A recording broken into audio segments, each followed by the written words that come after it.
중문과를 선택하신 분들 중에 중국어가 좋아서 중문과를 선택했다 이런 분들이 굉장히 많으시죠? 근데 이 중국어가 좋다는 말이 도대체 무슨 의미일까요?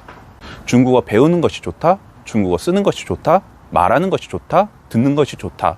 아니면 중국 문화 좋아하는 것을 중국어가 좋다라고 말할 수도 있어요. 저는 이 중국어가 좋다는 말에 대해서 곰곰이 생각해보고 그것에 대해서 세 가지 분류로 나눠봤습니다. 먼저 중국어를 배우는 것에 대해 성취감을 느껴서 좋아한다. 하나의 외국어를 배우게 되면 본인에게 새로운 세상이 하나가 열리게 되는 거죠. 중국어를 배우게 된다면 본인에게 중국이라는 새로운 세상이 하나가 열리게 되는 겁니다. 그래서 중국어를 배운다면 중국에 대해서 많은 것을 알 수가 있게 되죠.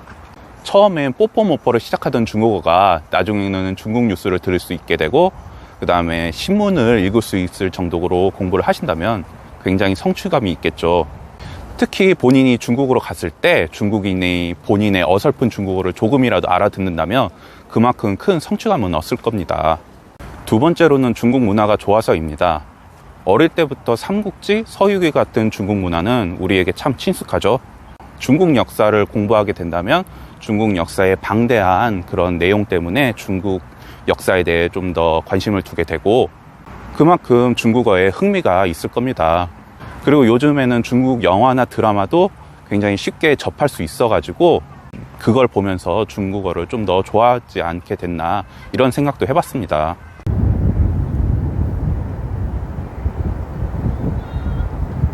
그리고 세 번째 이유는 제가 좋아하는 이유인데요. 바로 영어보다 쉬운 외국어여서 그렇지 않나 싶습니다. 학교 다니실 때 영어 솔직히 어떠셨나요? 영어가 재밌고 쉬우셨나요? 저는 솔직히 아직도 영어를 굉장히 못합니다. 그 이유가 학교에서 배울 때 뭐 이해도 안 되는 명사, 동사, 형용사 이런 형태소만 강조하고 정작 실질적으로 회화 수업이라든지 그런 게 약간 좀 등한시 됐던 게 좀 이유였던 것 같아요. 그에 반해 중국어 수업은 처음부터 회화 위주로 진행이 되잖아요. 처음부터 기초 발음인 뽀포, 모포부터 시작해서 이렇게 모든 수업 과정이 회화 수업 위주로 되어 있잖아요. 그래서 뭔가 영어보다 더 재밌었던 것 같아요. 그리고 또 중국어가 영어에 비해 문법이라든지 이런 것도 좀 더 쉬운 편이잖아요. 뭐 시제에 따라서 단어의 형태가 변하든가 이런 게 없어서 좀 더 중국어가 영어에 비해 저에게 더 쉽지 않았나 싶습니다. 사실 중국어를 좋아한다는 이유는 수십 수백만 가지의 이유가 있겠죠.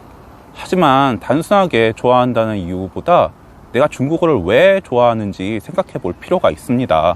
좋아한다는 것을 해서 정말 즐겁지는 않잖아요. 중국어가 좋아한다고 해서 중문과를 들어왔는데 나중에 중국어만 쓰는 회사에 입사를 했다고 했을 때 정말 그 회사가 정말 스트레스 하나 안 받고 즐거울 수 있을까요? 저는 중국어가 좋다는 것에 대해 내가 왜 중국어를 좋아하는지 좀 더 구체적으로 생각해 보고 중국어를 어떻게 배우고 활용할지 좀 더 고민해 봤으면 합니다.